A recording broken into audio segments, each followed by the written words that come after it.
Las Naciones Unidas, la ONU, es el templo de la diplomacia. Fundada en 1945, es responsable de mantener la paz en todo el planeta. Declara que la ética y la transparencia son sus principios básicos. Sin embargo, esta antigua y noble institución atraviesa actualmente un momento de gran agitación. El expresidente de la Asamblea General de la ONU, John Ash, recibió sobornos por valor de 1 millón de euros.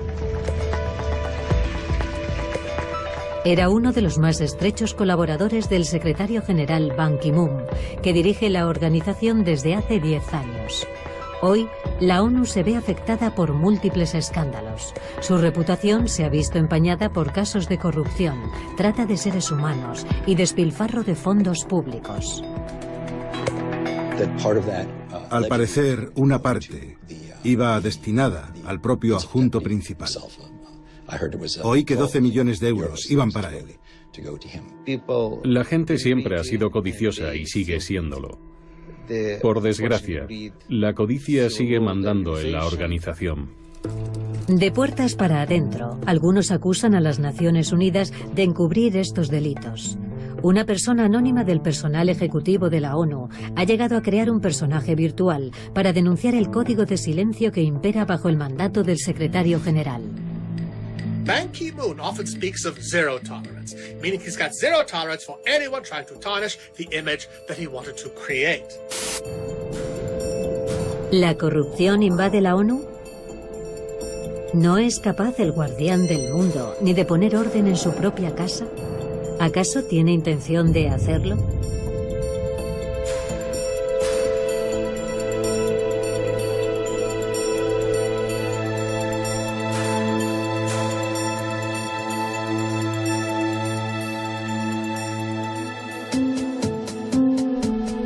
Al ser una organización humanitaria multinacional, la ONU funciona de manera parecida a una empresa. Casi nunca reparamos en el hecho de que para mantener la paz mundial se requiere una operación logística.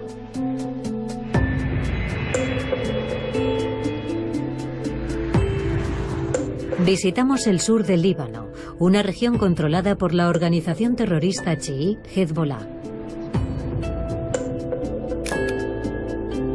Creada hace unos 30 años, Hezbollah opuso resistencia a Israel lanzando misiles regularmente contra su territorio. El ejército israelí llevó a cabo repetidos ataques contra el sur del Líbano. Desde 1978, la Fuerza Provisional de las Naciones Unidas en el Líbano, UNIFIL, intenta restablecer la autoridad del Estado libanés en esta devastada región.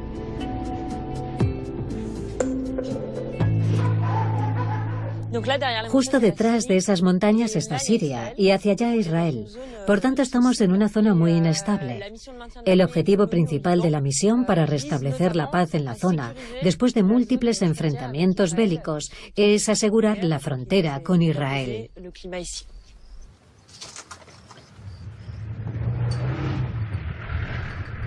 El personal de la UNIFIL lo forman 10.000 militares.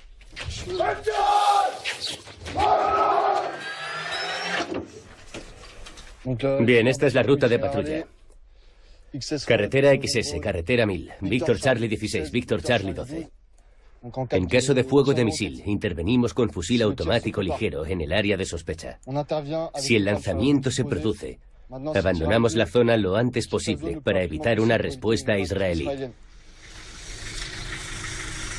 La UNIFIL no es simplemente una fuerza militar armada y preparada para entrar en combate. Es también una operación logística descomunal.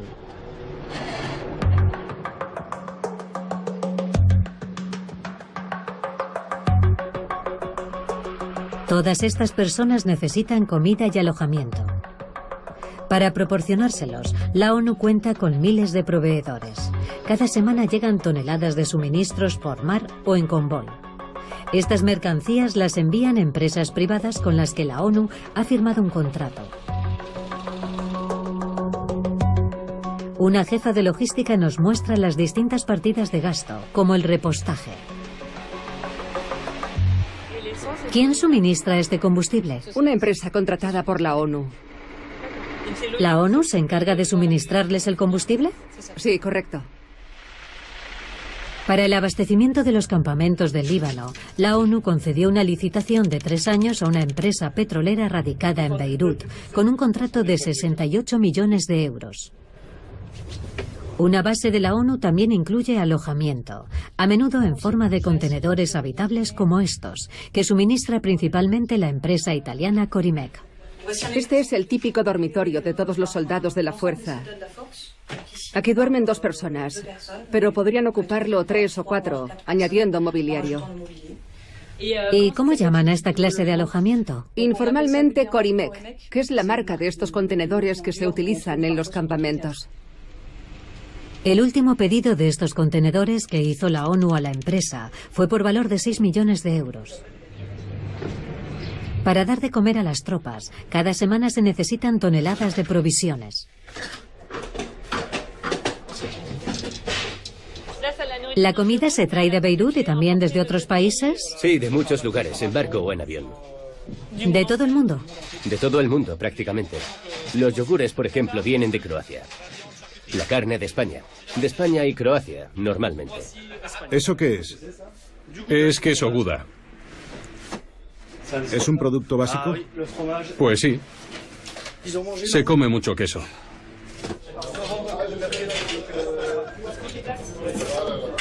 La comida la suministra una empresa con sede en Kuwait, que tiene una licitación de 3 años por valor de 53 millones de euros. Para afrontar el gasto de alimentación, transporte, materiales y personal, la Fuerza Provisional de las Naciones Unidas en el Líbano cuenta con un presupuesto de 448 millones de euros al año. La ONU tiene 16 misiones como esta repartidas por el mundo, con presupuestos colosales. En Kosovo, por ejemplo, las Naciones Unidas gastan 35 millones de euros al año.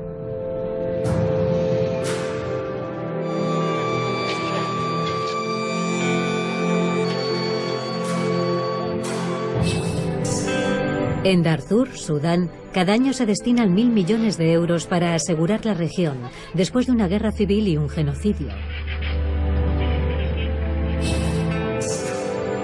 Incluso en Haití, invierten anualmente 340 millones de euros en la estabilización del país.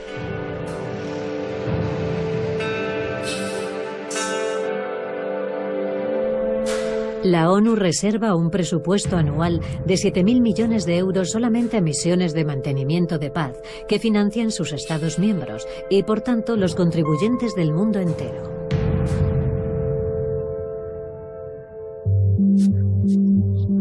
Estos miles de millones se gestionan en la sede central de la ONU en Nueva York, concretamente en la División de Adquisiciones.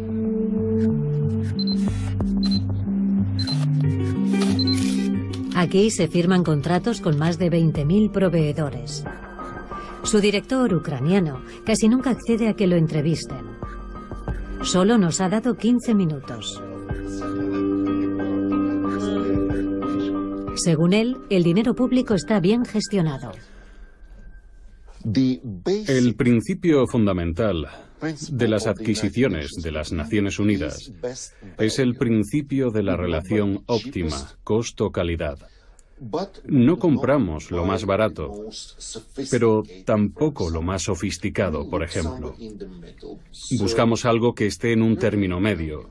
Se determina el valor, se acude al mercado, se busca la fuente de aprovisionamiento adecuada y se trata a todo el mundo con equidad y transparencia. Así es como la ONU intenta trabajar. Fantastic. La ONU impone un estricto código de conducta a sus proveedores. Las Naciones Unidas esperan que sus proveedores se esfuercen por superar las mejores prácticas internacionales y sectoriales. Y en el apartado dedicado a la corrupción, las Naciones Unidas esperan que sus proveedores cumplan las normas más estrictas de conducta ética y moral. La División de Adquisiciones convoca periódicamente a sus proveedores para que asistan a seminarios donde les recuerdan las normas. No se nos permite grabar ninguno, pero hemos conseguido fotografías de uno de ellos, celebrado en 2015. En estas conferencias se detallan las necesidades de la ONU y se celebran reuniones previas a la firma de contratos. En un centro cultural de Nueva York se está celebrando uno de estos seminarios. Al final de la jornada, acudimos a la salida para encontrarnos con los proveedores. Hola, ¿qué tal?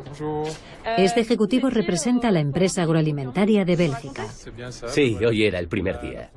El seminario dura 2 días. Ha habido varias conferencias y reuniones con los jefes de adquisiciones de las Naciones Unidas para los distintos servicios. No es fácil la provisión de estos servicios. Las Naciones Unidas les han advertido que deben ser impecables.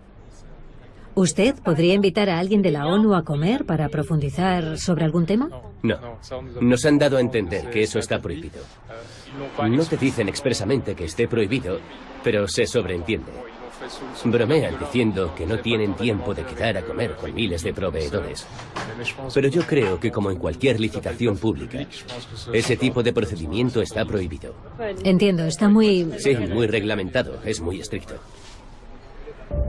Advierten a los proveedores que está absolutamente prohibido saltarse las normas, de manera que si lo hacen, pasarán a engrosar una lista negra de la ONU que prohíbe a la organización volver a firmar contratos con ellos.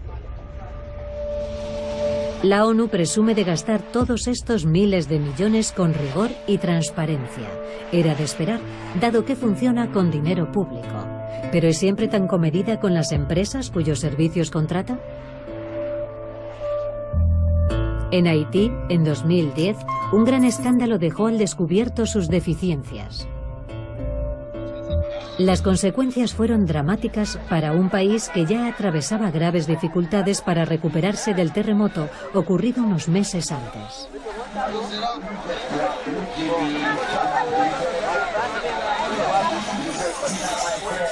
La ONU envió entonces una fuerza de 13.000 efectivos como parte de la MINUSTAH, Misión de Estabilización de las Naciones Unidas en Haití.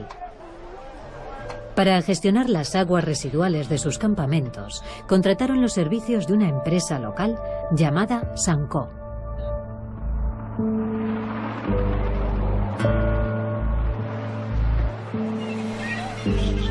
Nos dirigimos a Mirebalais, en el centro del país, a 50 kilómetros de la capital. Este campamento, ahora abandonado, fue asignado a los pacificadores de la ONU y Sanco debía tratar sus aguas residuales.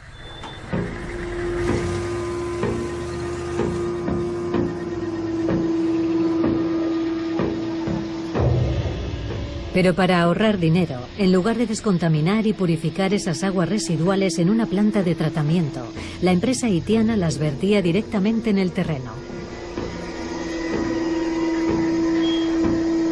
Después simplemente rociaban desinfectante por encima.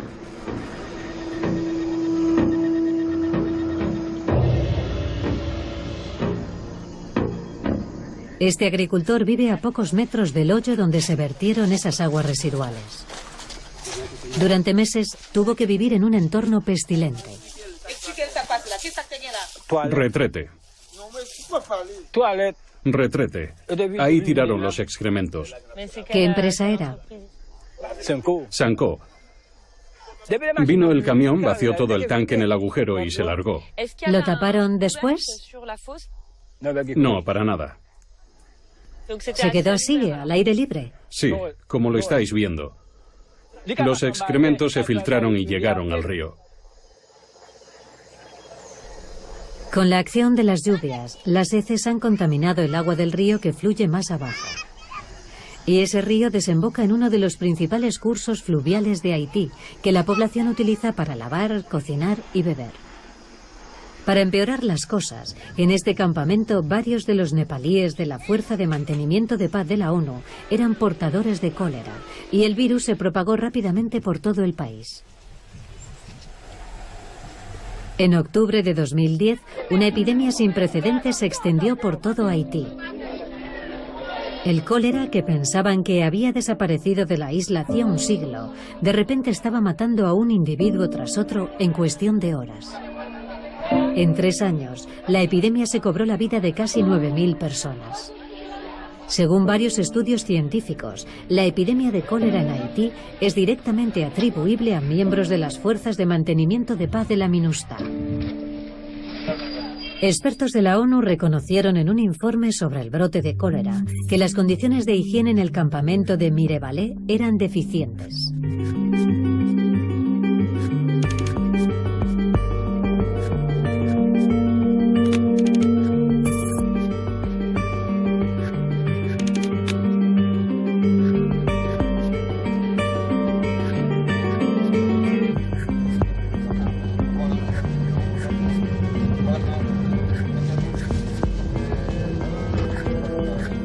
Hoy, las miles de familias destruidas por el cólera todavía sufren los efectos de la epidemia. Es el caso de Seid, de 51 años, y de su hija Clermita, de 8. Bonjour. Hola. Bonsoir. Buenas noches. ¿Puedo ¿Puedo sentarme aquí? Muy bien. Los miembros de mi familia que cayeron enfermos de cólera no podían caminar. Había que transportarlos. No se sostenían de pie. Tenían vómitos y diarrea. Ya no reconocían a nadie. Perdieron toda su capacidad mental, todos los sentidos. ¿Usted ha perdido a alguien? Mi madre murió de cólera. La llevamos al hospital. Aquí las carreteras están muy mal. Yo la llevé cargada a la espalda. Cuando llegamos al hospital, había muerto. En 1 hora. La muerte de mi madre fue muy dolorosa para mí. Estoy enfadado. Mi hija está enferma y eso me pone muy furioso. Clermita sobrevivió al cólera, pero tendrá secuelas de por vida. ¿Qué espera de la ONU? Presenté una denuncia contra ellos en nombre de mi hija. Es una víctima. Espero que nos den una indemnización. Un abogado me ayudó a escribir una carta a Ban Ki-moon, pero no hemos tenido respuesta. Como este padre, hay 2.000 haitianos que llevan esperando varios meses una respuesta de Ban Ki-moon, el secretario general de la ONU. Tras el escándalo del cólera, ¿ha sancionado la ONU a Sanko? Nos pusimos en contacto con la empresa haitiana, pero no hablan con los medios de comunicación. Así que intentamos hacerlo con el conductor usando una cámara oculta. ¿Puedo subir? Nuestra traductora trata de convencer a alguno de que hable con nosotros. Hola.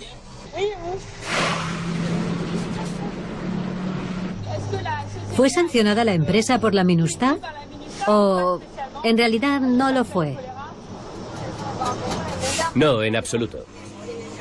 Sanko trabajaba con la MINUSTAH antes del cólera. Y siguió trabajando para la MINUSTAH después del brote de cólera. ¿Han cambiado recientemente su conducta con Sanko respecto a la calidad del servicio? No, no ha cambiado nada.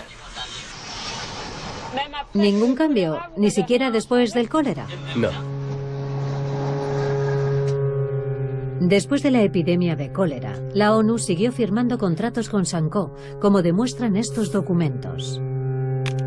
En agosto de 2012, por ejemplo, concedió una licitación a la empresa por valor de $420.000, casi 370.000 euros. Hey, my family's been a contractor for the UN for a long time. We do a lot of business together. De 2010 a 2014, la ONU concedió nuevas licitaciones a Sanko por valor de casi 1 millón de euros. ¿Cómo es posible que una empresa implicada en un escándalo sanitario que ha causado la muerte a más de 9.000 personas siga dando servicio a la ONU? Volvemos a Nueva York para plantear esta pregunta a la División de Adquisiciones, supuestamente la responsable de vigilar las prácticas empresariales. A su director no le agrada que les pongan las contradicciones de la ONU. ¿Por qué trabajan con Sanko si está relacionada con la epidemia de cólera en Haití? ¿Con el cólera en Haití? Hasta donde yo sé, Sanko no figura en la lista de proveedores de las Naciones Unidas desde hace algún tiempo. Hay contratos firmados en 2012, 2013, 2014. En las Naciones Unidas hay adquisiciones globales y adquisiciones locales. En este caso, además, estaba la gerencia de la MINUSTAH. El contrato con Sanco se firmó localmente. Era un contrato local. En el momento en que me comunicaron tales deficiencias en el desempeño de su labor, encargamos una auditoría y la empresa fue descalificada por la oficina de Nueva York. Pero, como se pueden imaginar, tenemos varias decenas de miles de jefes de adjudicaciones en la ONU y miles de contratistas locales. Desde la distancia no puedo saber lo que está pasando en Haití, en Costa de Marfil o en otra parte, a menos que la misión en Haití o donde sea me informe del asunto. ¿Y no le informaron? Pues no lo sé. Era un contrato local. Queda claro que la Oficina Central de la ONU en Nueva York desconoce lo que hace la ONU en el mundo. So maybe the procurement division needs to spend a couple of bucks on a dictionary. Most thrift shops will sell you a dictionary for $2. Just make sure you get one that includes the word accountability. El rasgo distintivo de las Naciones Unidas es que no está obligada a rendir cuentas ante nadie. Tiene el privilegio de la inmunidad. Por graves que sean sus deficiencias e incumplimientos, en principio la ONU no puede ser declarada culpable por un tribunal nacional. Pero unos pocos abogados han impugnado esa inmunidad. Son letrados estadounidenses y haitianos y representan a 5.000 víctimas del cólera. En 2013 presentaron una denuncia ante tribunales estadounidenses. Hoy van a asistir a la vista. No pueden alegar que ellos no trajeron el cólera a Haití y que no tienen la obligación jurídica de indemnizar a las víctimas. Solo tienen el argumento de la inmunidad, y si esa inmunidad desaparece, volverán a salvar vidas otra vez. El levantamiento de la inmunidad es la única forma de lograr que se indemnice a las víctimas. Como abogado, ¿es más difícil lidiar con las Naciones Unidas que con una empresa privada? Sí, mucho más difícil. Y es irónico porque, en principio, la ONU es una organización que fue creada para promover los derechos humanos. Pero en Haití, 9.000 personas murieron y los derechos humanos se dejaron de lado. Por eso es posible que por primera vez la inmunidad se suprima.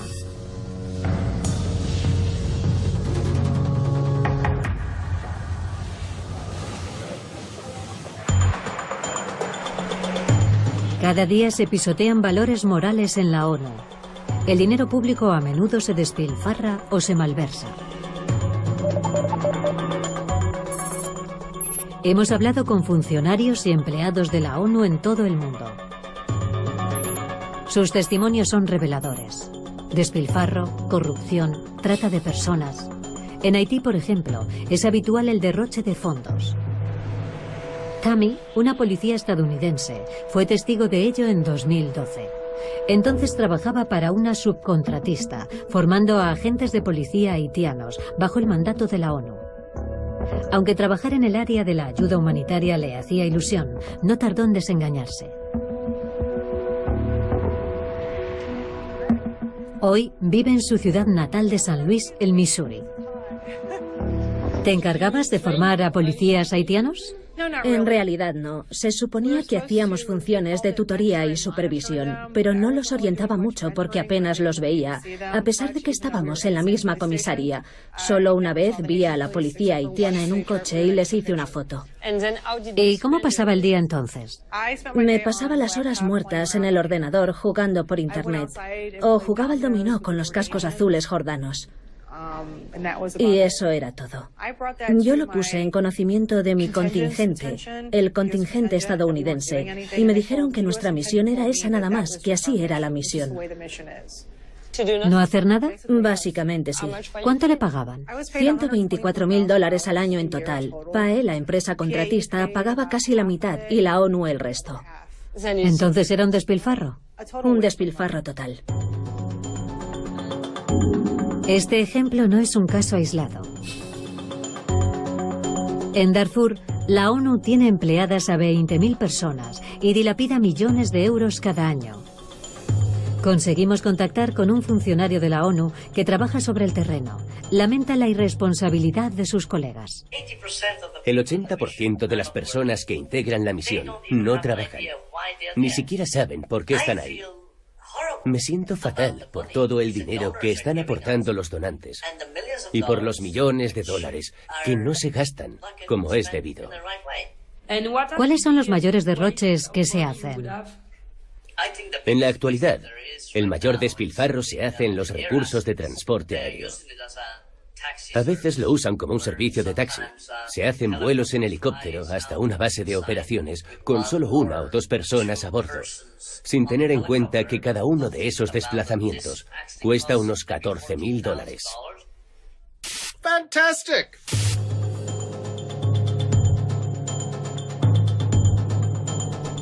Bastante más grave es el hecho de que en ciertas misiones de la ONU ha habido casos de tráfico ilegal.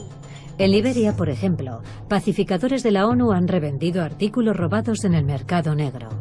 Es lo que nos revela una exfuncionaria de la ONU, que ahora es corresponsal de prensa en la sede central de la organización.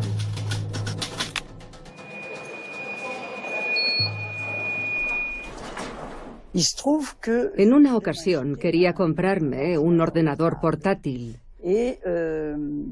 Y alguien me dijo, oye, la policía nigeriana ya ha vuelto de vacaciones y sé de alguien que puede venderte uno. ¿Policías o cascos azules? Los policías con bandera de la ONU son cascos azules. Así que fui a la Comisaría Internacional de Policía y me quedé perpleja. Había teléfonos móviles, ordenadores, había de todo, y podías elegir lo que quisieras. ¿Era habitual que los cascos azules hicieran negocios ilegales?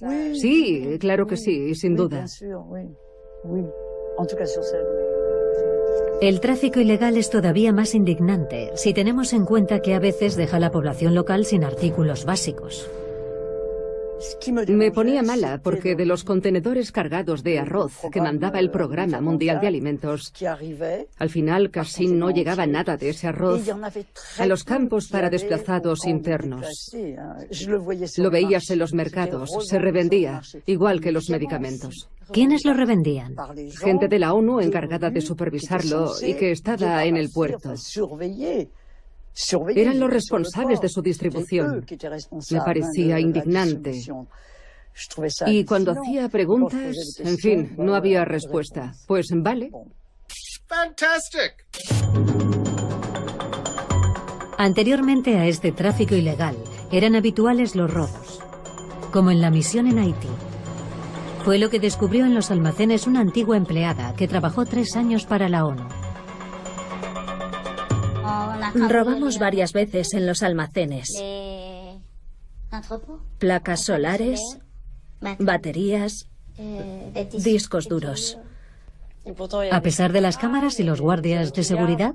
Sí, a pesar de eso. ¿No se descubrió quién lo hacía? No. ¿No se sancionó a nadie? No. Según ella, a los empleados de la ONU involucrados en estos robos les pagaron por su silencio.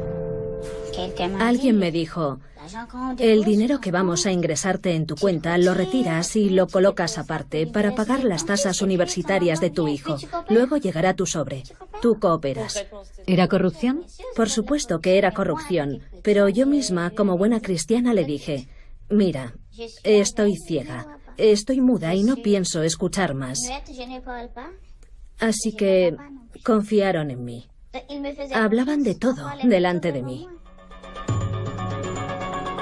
En Haití, algunos funcionarios de la ONU encargados del personal han llegado a pedir dinero a los solicitantes de empleo.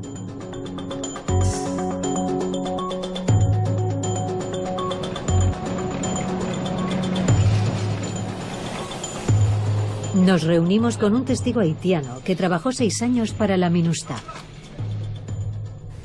La gente pagaba para trabajar allí. ¿En la MINUSTAH?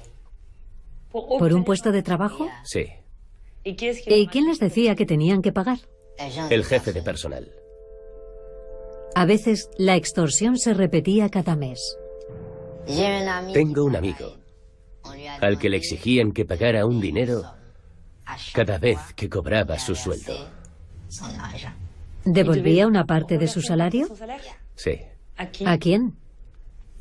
a su supervisor. Él no lo aceptó, así que tuvo que irse.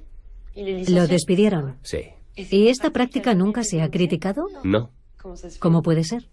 aquí no hay trabajo. Este país está paralizado. No tienen más remedio. ¿Acaso estos casos de extorsión, corrupción y despilfarro generalizado pueden ser ignorados por quienes están a cargo de la ONU?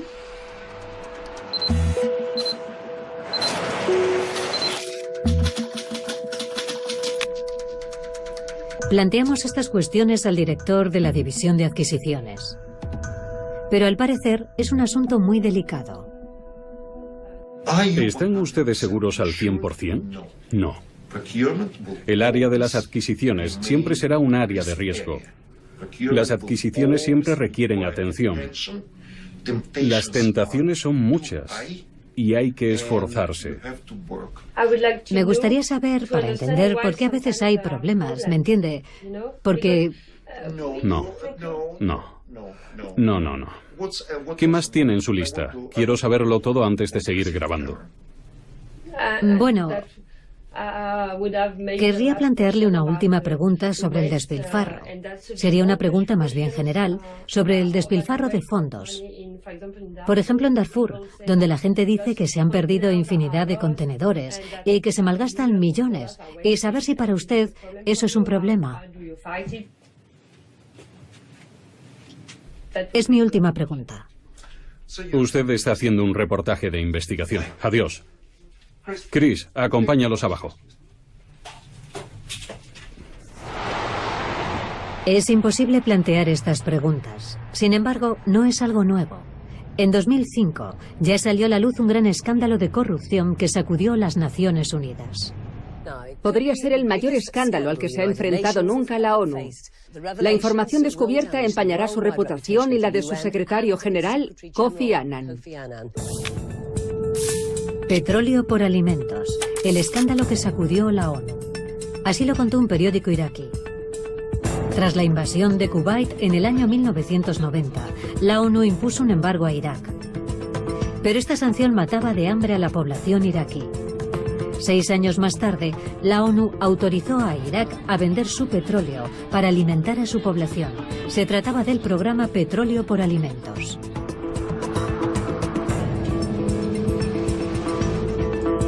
Sin embargo, con la ayuda de algunos ejecutivos de la ONU, familiares de Saddam Hussein malversaron muchos miles de millones de euros. En 2006, 2 años después del escándalo, la ONU dijo que repararía su error y estableció una unidad especial anticorrupción, presidida por un fiscal federal estadounidense. Hola. Hola, encantado. Igualmente. Pase. Bien. Bob Appleton tiene la ventaja de no formar parte de la élite de la ONU. No esperaba encontrarme con lo que me encontré. Al final, como resultado de nuestra investigación, 47 empresas fueron excluidas. Por ejemplo, descubrimos que 2 jefes de adquisiciones estaban siendo sobornados por vendedores. Y eran 2 de los 3 jefes más veteranos. ¿2 jefes de cuántos, dice? 2 de 3. Eso significa que solo uno hacía lo correcto. Sí, claro, es una pasada. Ahí está el problema. Estos jefes de adquisiciones favorecieron a ciertas empresas a cambio de sobornos. Les facilitaban información y les decían cuándo iba a salir un nuevo contrato. Es decir, que se reunirían con las empresas en secreto para pasarles esa información y... Desde luego, no era algo evidente. No usaban sus cuentas de correo electrónico. Eran muy listos para eso. Las reuniones las tenían en habitaciones de hotel. Tomaban las grandes decisiones en hoteles. Pero se cometieron errores. En total, Bob Appleton descubrió alrededor de 20 casos de corrupción a gran escala. Un alto funcionario de la ONU incluso fue a prisión. Sin embargo, hoy día la organización parece seguir afectada en los máximos niveles. Prueba de ello es el último escándalo. En 2013, el caribeño Jonas fue nombrado presidente de la Asamblea General, uno de los puestos más importantes de la ONU. En octubre de 2015 fue detenido en Nueva York, acusado de haber recibido sobornos de un empresario chino por valor de más de 1 millón de euros. And that is disgraceful. En aquel momento el tribunal estadounidense abrió una investigación. Este fiscal general subraya el alcance de la corrupción. Sospechamos que un grupo de individuos habría sobornado a la ONU para promover sus proyectos empresariales, incluida la construcción de un centro de conferencias en Macao, y que otros habrían intentado promover intereses chinos en Antigua. Jonas llegó al extremo de invitar a quienes le sobornaban a la sede central de la ONU en Nueva York para promover sus intereses. Por ejemplo, Seri Yan, presidenta de una fundación para el desarrollo sostenible, fue recibida en la sede de la ONU con los brazos abiertos y organizó foros y galas.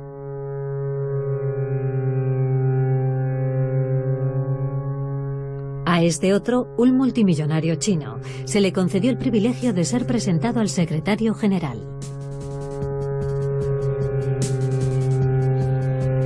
¿Era consciente Ban Ki-moon de la corrupción de uno de sus colaboradores más allegados?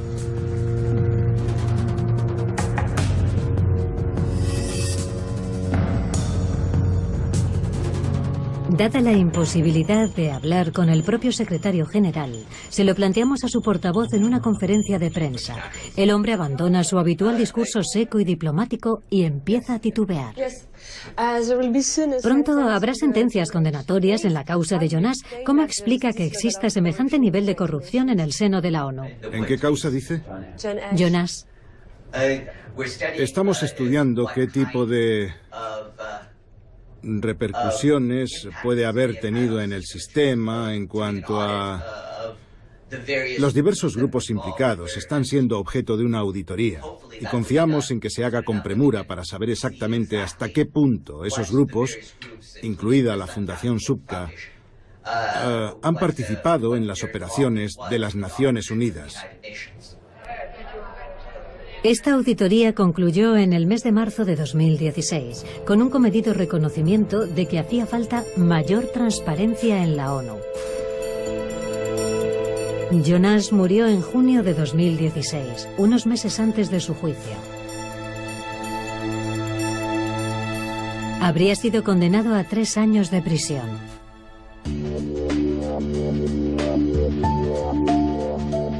Algunos de estos altos cargos corruptos han sido defendidos por un hombre que, unos cuantos edificios más allá, ha decidido especializarse en funcionarios de la ONU de dudosa reputación. Arkady Buk es abogado y originario de Azerbaiyán. La gente siempre ha sido codiciosa y sigue siéndolo. Por desgracia, la codicia sigue mandando en la organización. Hasta donde yo sé, el número de detenciones al año es más o menos el mismo. No es que sean tantos, pero aparentemente, el número de casos de corrupción y transacciones en beneficio propio, o de malversación e incumplimiento de obligaciones fiduciarias, se mantiene en el mismo nivel. En su opinión, ¿por qué está tan extendida la corrupción en la ONU? Bueno, aquí lo principal es que ese dinero pertenece a las Naciones Unidas. Pertenece a todo el mundo. Y cuando el dinero es de todos, no es de nadie. Y eso es lo que genera la situación, la oportunidad de robar. Y así seguirá. Es posible que dentro de unos siglos la situación haya cambiado, pero yo tengo el trabajo asegurado para el resto de mi vida, sin duda.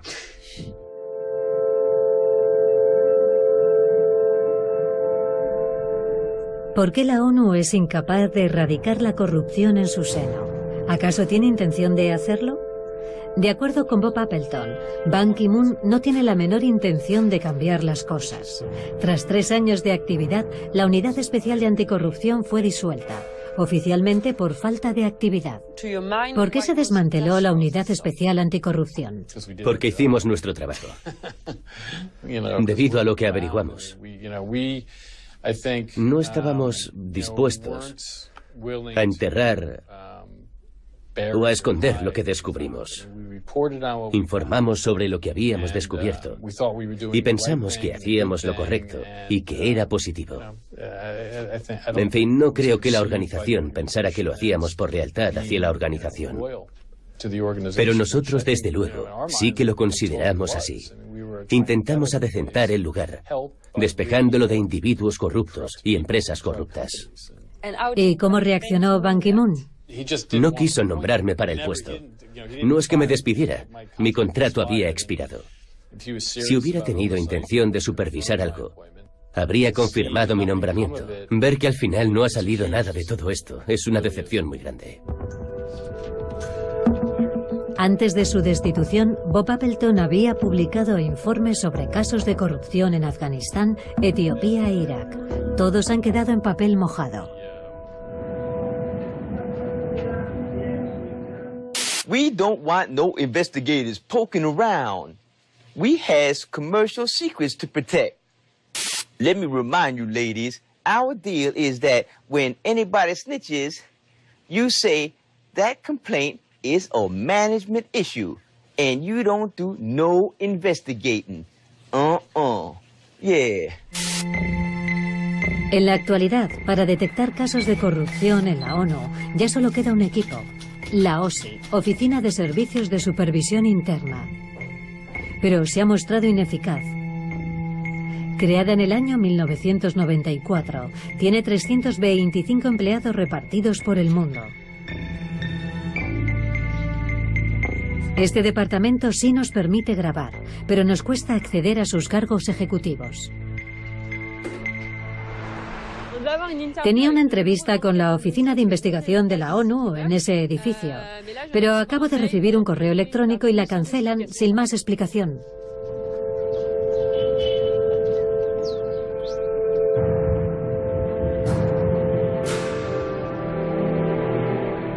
En París, un investigador de la ONU que acaba de abandonar la oficina accede a quedar con nosotros.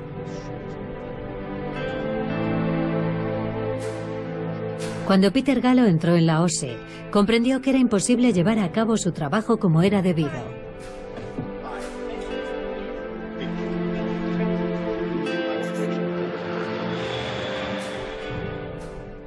Le diré cómo pretendía la OSI que realizara una investigación. La persona encargada de la investigación debía escribir todas las preguntas de antemano y después citar al testigo, hacerle todas esas preguntas y anotar las respuestas. Así es muy difícil elaborar un informe. No permite que la persona hable con libertad. Y lo que es todavía peor, ¿qué hacer cuando surge una situación que a veces sucede, en la que se te ofrece una información sobre la que quieres indagar, pero no puedes, porque no está prevista? Pero si solo puede hacer preguntas aprobadas de antemano, ¿no es una investigación? Ese era mi argumento. Todo era un puro trámite. Y eso es parte del problema. La ONU cree que todo puede reducirse a un proceso. ¿Diría entonces que la Oficina de Servicios de Supervisión Interna solo existe para dar la impresión de que la ONU investiga y simular que está tomando medidas contra la corrupción? Digamos que el empeño o el entusiasmo que ponen en hacer las cosas de manera tan ineficaz, en maximizar los trámites burocráticos y su reticencia a destapar irregularidades, suscita algunas dudas. ¿Es eficaz en la práctica? No. ¿Hacen algo para abordar la corrupción? No creo que hagan nada. La burocracia es un obstáculo para los investigadores. Los casos quedan relegados. Cada año, la Oficina de Servicios de Supervisión Interna identifica por término medio 3 casos de corrupción en todo el mundo. You say OIOS is conducting the investigation? Nobody thinks it's an investigation. They think it's the biggest stitch-up since Kim Kardashian tore her knickers. Los más escépticos dentro de la ONU, quienes denuncian las irregularidades, suelen ser castigados.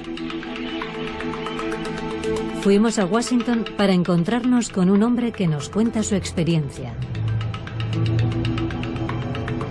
El estadounidense James Wasserstrom trabajó durante 28 años para Naciones Unidas. En 2007, mientras estaba en Kosovo, descubrió una amplia red de sobornos durante una licitación. Me enteré de que un soborno se haría efectivo si uno de los candidatos ganaba el proyecto. Era un 10% de 350 millones de euros. ¿Quién se beneficiaba de esos sobornos? Según los rumores y comentarios que me llegaban, iban dirigidos al entorno del ministro de Energía y Minas de aquel momento. Y una parte de esa cantidad, al parecer, iba destinada al adjunto principal. Oí que 12 millones de euros eran para él. Eso me dejó muy preocupado. Naturalmente, estas personas controlaban la misión, lo que incluía hacer cumplir la ley. Por tanto, para mí no cabía la posibilidad de acudir a las autoridades encargadas de hacer cumplir la ley en Kosovo, porque eran precisamente los organismos que estas personas controlaban. Por eso James denuncia la corrupción ante la sede central de Nueva York. Su vida a partir de entonces se volvería un infierno. Unas semanas más tarde, cuando se disponía a marcharse de Kosovo para ver a su familia en Grecia, fue detenido en el aeropuerto por efectivos de la ONU. Tenemos una orden de búsqueda. Yo les dije, eso no es posible, tengo inmunidad. Esto tiene que hacerse por los canales adecuados. Me dijeron que ya lo habían previsto todo. Era mentira. Me pusieron escolta policial y me obligaron a regresar a la ciudad, con un agente sentado a mi lado en mi coche y un vehículo policial detrás de mí. Al llegar al centro de la ciudad me hicieron parar y allí pusieron todas las luces para dar un espectáculo público y hacer que me sintiera aún más expuesto y humillado. Luego fueron a mi apartamento y lo registraron de arriba a abajo.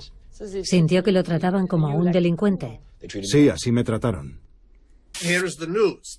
Whistleblower protection in the UN has been officially confirmed to be a joke.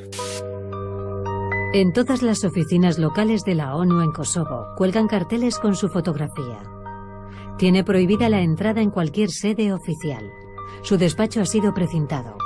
No imaginé esto ni en mis peores sueños. Era muy improbable, dada mi trayectoria de 28 años en la organización, sobre todo trabajando en un área tan delicada. Nunca había pasado algo así, ni siquiera a personas que eran claramente culpables de delitos. No estuvieron dispuestos a ver las pruebas que aporté, porque ya me habían prejuzgado. No me querían allí, querían que me fuera. Me estaba entrometiendo en sus relaciones, sus planes. Me querían fuera de allí. Y pensaban utilizar cualquier pretexto para hacerlo. James no solo fue destituido por la ONU, sino que además fue declarado persona non grata en todas las organizaciones internacionales. Para alguien que había entrado en la organización por sus ideales y había hecho de ella su profesión, que me echaran a la calle como una basura, fue demoledor. Tuvo consecuencias graves para mí, no solo económicas, sino también psicológicas. No me cabe la menor duda. Fue un periodo sumamente doloroso. Tuve que reponerme para volver a ganarme la vida y sostener a mi familia. En 2008, James Wasserstrom llevó a la ONU ante los tribunales, pero solo recibió una indemnización de 13.000 euros en concepto de daños y perjuicios. Mucho menos que la pensión que reciben de la ONU sus trabajadores. Los funcionarios denunciados por James no han sido sancionados de ninguna forma.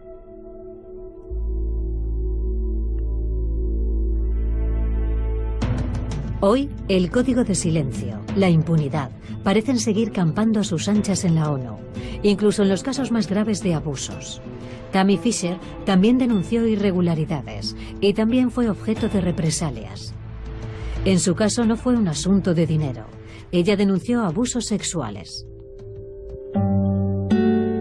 En 2012, en Haití, dedicó su tiempo libre a ayudar a la población, especialmente a mujeres embarazadas.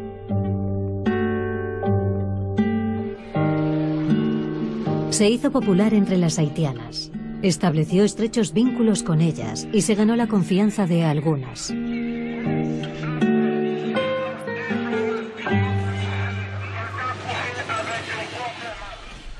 Empezaron a contarme que el jefe de mi equipo y otros 2 hombres africanos con los que yo trabajaba estaban explotando sexualmente a mujeres del campo. Dijeron que eran niñas. Me pareció increíble, me quedé atónita. ¿Gente que conocías? Sí. Así que llamé a otra estadounidense que era coordinadora y, por tanto, estaba un escalón por encima de un jefe de equipo y le conté lo que estaba pasando.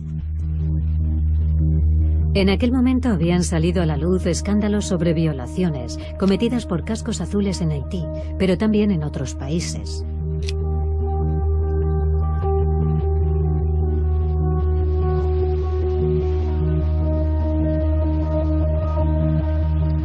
En el campo en el que Tammy estaba trabajando, había carteles que avisaban a la gente de que denunciara las agresiones sexuales.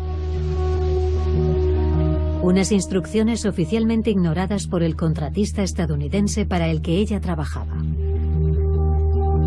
Naturalmente, habló con sus superiores, pero comprobó con estupor que no la apoyaban. Se nos envió a todos los miembros del contingente un correo electrónico donde decía que si denunciábamos otro caso de explotación sexual u otro delito sexual, nos íbamos todos a casa. ¿Eso qué significaba? Significa cierra el pico. Tammy denunció numerosos casos de abuso sexual. Su empresa decidió despedirla. La ONU no movió un dedo.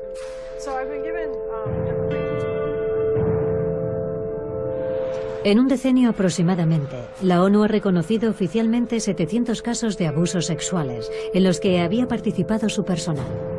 Pero ¿cuántos más habrá encubierto la organización? Despilfarro, corrupción, violación. ¿Por qué el organismo mundial encargado de hacer cumplir la ley hace tan poco por investigar los delitos cometidos en su seno? En 2017, un nuevo secretario general tomará posesión del cargo. ¿Ban Ki-moon limpiará finalmente la ONU? Tune in next week. We'll have another lecture on ethics.